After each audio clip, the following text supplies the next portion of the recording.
Shalom, selamat pagi Bapak Ibu Saudara-saudara. Pagi hari ini kita akan merenungkan kebenaran firman Tuhan untuk menolong kita dalam melakukan aktivitas kita hari ini. Biarlah firman Tuhan yang kita dengarkan menolong kita, membawa kita masuk lebih dalam, mengenal Tuhan, dan terus mengikuti kehendak-Nya sebagai orang-orang yang mengasihi Dia. Mari kita berdoa. Segala pujian syukur kami naikkan kepadamu ya Bapa, karena kasih karunia-Mu kami boleh ada hari ini. Kami percaya bahwa pertolongan Tuhan terus ada bagi kami ketika kami beraktivitas. Apapun yang kami kerjakan, kami percaya Tuhan yang menuntun semuanya. Terpujilah nama-Mu Tuhan Yesus, kami bersyukur. Haleluya. Amin. Bapak Ibu Saudara-saudara, pagi hari ini kebenaran firman Tuhan berjudul Ditinggal Manusia Dipeluk Tuhan. Ayat kebenaran firman Tuhan terambil dalam Mazmur 27, ayatnya yang ke-10.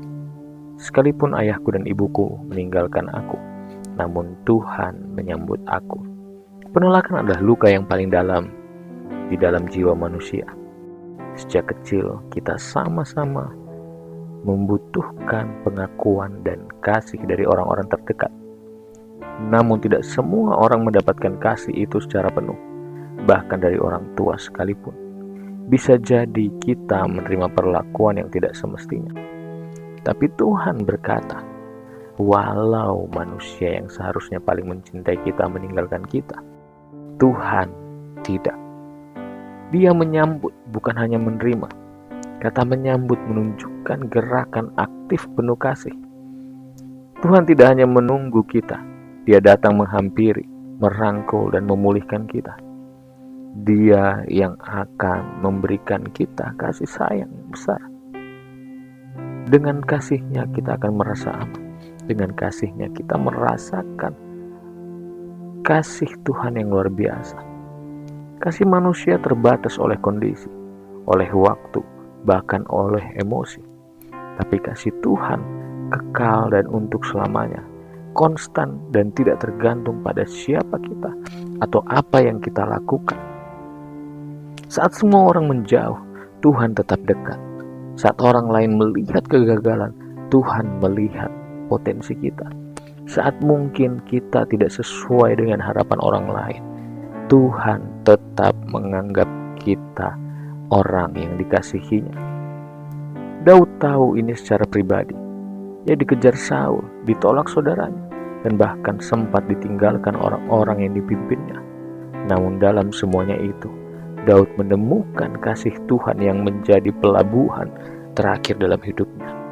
Tempat di mana ia bisa bersandar tanpa takut untuk ditolak lagi. Daud menyadari bahwa hanya Tuhan yang menjadi satu-satunya tempat dia menemukan apa yang dia perlukan. Mungkin banyak orang juga tidak sesuai dengan keinginanmu.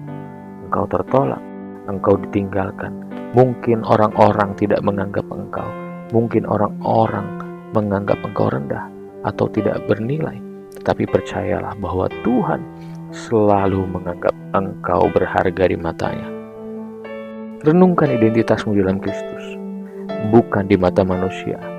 Engkau dikasihi dan diterima tanpa syarat oleh Allah. Saat mereka atau saat orang lain menolak engkau, berlarilah kepada Tuhan.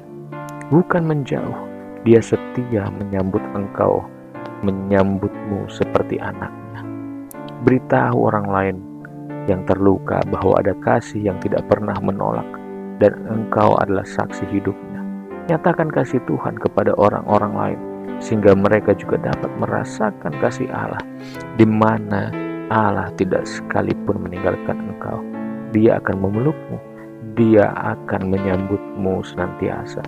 Ketika engkau merasa gagal, ketika engkau merasa bersalah, ataupun ketika engkau merasa tidak layak, ingat Tuhan selalu menyambutmu dengan kasih-Nya.